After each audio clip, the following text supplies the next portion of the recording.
미국 전문가 채널 시청자 여러분 안녕하십니까?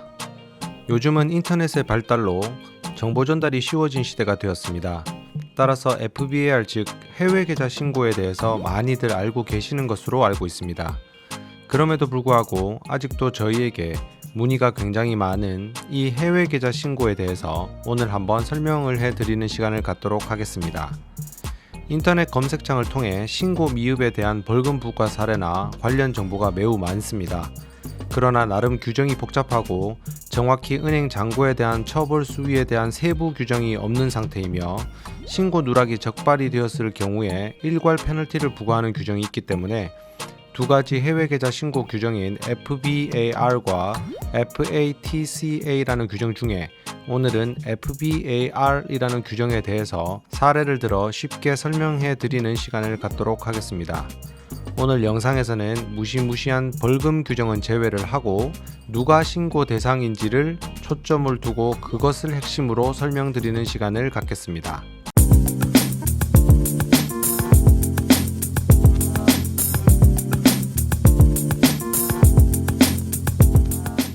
우선 신고 대상자는 세법상 미국의 거주자 그리고 미국에 설립이 된 모든 법적 신고 지위를 갖고 있는 법인이 바로 그 대상자가 되겠습니다. 개인이든 법인이든 미국의 법적 거주지를 두고 영업이나 생활활동을 영위하고 있는 모든 법적 매개체들입니다. 이 사람들이 외국의 금융계좌를 가지고 있으면 미국에 반드시 신고를 하라는 의미입니다. 실제 본인의 국적과는 상관이 없지만 미국 시민권자는 당연히 신고를 해야 하고 영주권자의 경우에는 일반적으로 내국인으로 분류가 되어 해외 모든 소득과 해외 계좌 신고를 이미 하고 계시겠지만 간혹 예외적으로 세법상 외국인으로 분류가 되어 해외 모든 소득을 보고하지 않는 경우에도 해외 계좌 신고는 해야 하기 때문에 이런 경우를 들어 영주권자분들은 본인의 상태에 따라서 판단을 하셔야 합니다. 이 외에 비자 신분이라고 하더라도 세법상 내국인들은 신고 대상자가 됩니다. 신고 규정이 세법이 아닌 금융법이기 때문에 약간 일반 세법 보고 기준과는 다른 것입니다.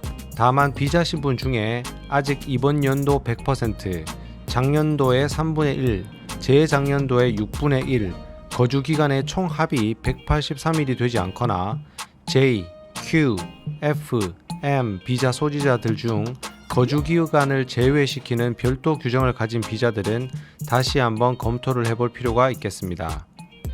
일반적으로 E, L, H, R 비자 등 취업이나 미국의 사업 투자 목적 비자들은 입국일로부터 거주 기간을 카운트하고 J, Q 비자 등과 같이 과거 6년 중 2년 이상 해당 비자로 미국에 거주를 했을 경우부터 카운트가 되는 비자도 있으며 F, M 등과 같이 미국에 입국한 지 6년 차부터 거주 기간이 카운트가 되는 비자도 있겠습니다.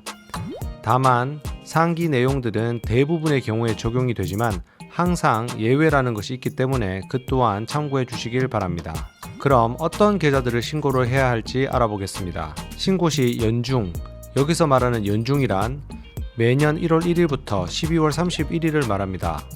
연중 계좌 잔고 최고액을 모두 더했을 때 미화로 1만 불 이상인 경우가 신고 대상 계좌가 되고 내 이름으로 된 계좌는 물론 내가 해당 금융자산을 운영할 수 있는 권한이 있는 계좌, 예를 들어 공동명의 계좌라던가 본인이 에이전트로서 자금 집행 승인을 할 수 있는 계좌 또한 신고 대상자가 되겠습니다. 휴면 계좌나 잔고가 영원이라고 하더라도 아직 은행에 오픈이 되어 있고 금융기관에서 법적, 행정적으로 관리가 되고 있는 계좌는 모두 신고 대상이 되겠습니다.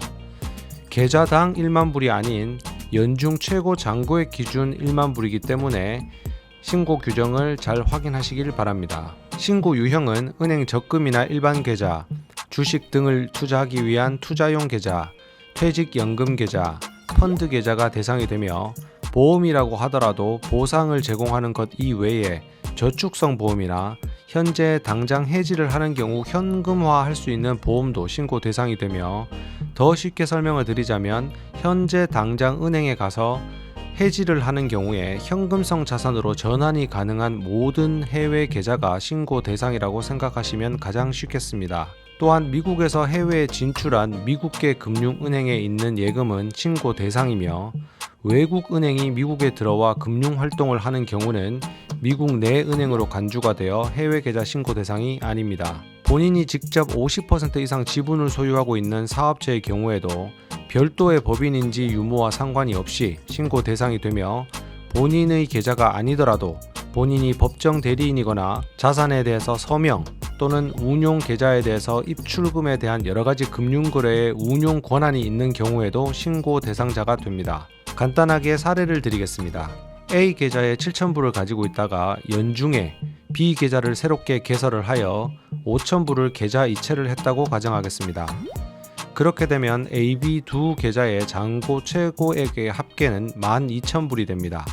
실제 계좌 총액은 A가 2,000불, B가 5,000불, 총 7,000불이 되겠지만 잔고 최고액은 12,000불이라 신고 대상이 되는 분입니다. A 계좌에 2,000불, B 계좌에 5,000불, C 계좌에 2,000불, 이렇게 잔고가 여러 개라고 하더라도 잔고 최고액 총 합계가 9,000불, 따라서 이분은 신고 대상이 아니게 됩니다. 따라서 최종적으로 한 번 더 요약해 드리자면, 나 혹은 나와 관련된 법인 또는 사업체 계좌이며 내가 서명권자, 소유권자, 공동소유권자 또는 에이전트로서 승인권자라면 해외 계좌 신고 여부에 대한 본인의 신분을 검토하고 반드시 신고를 하시기 바랍니다.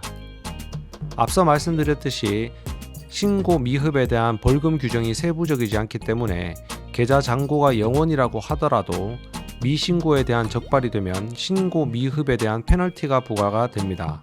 잔고가 적으면 별도로 계산하는 벌금 규정이 없는 것이 바로 이 FBAR 신고 규정입니다.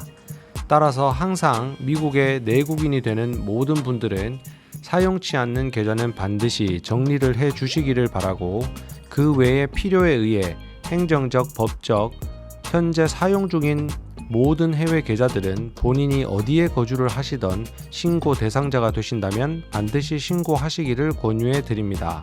오늘은 해외 계좌 신고 규정 중 하나인 FBAR에 대해서 알아보았습니다. 오늘도 유용한 정보가 되었길 바라며 구독과 좋아요 많이 부탁드리겠습니다. 앞으로도 좋은 정보 사랑하는 사람들과 함께 많이 공유해 주시면 좋겠습니다. 오늘도 시청해 주셔서 감사드리며 늘 건강하시기를 기원합니다. 감사합니다.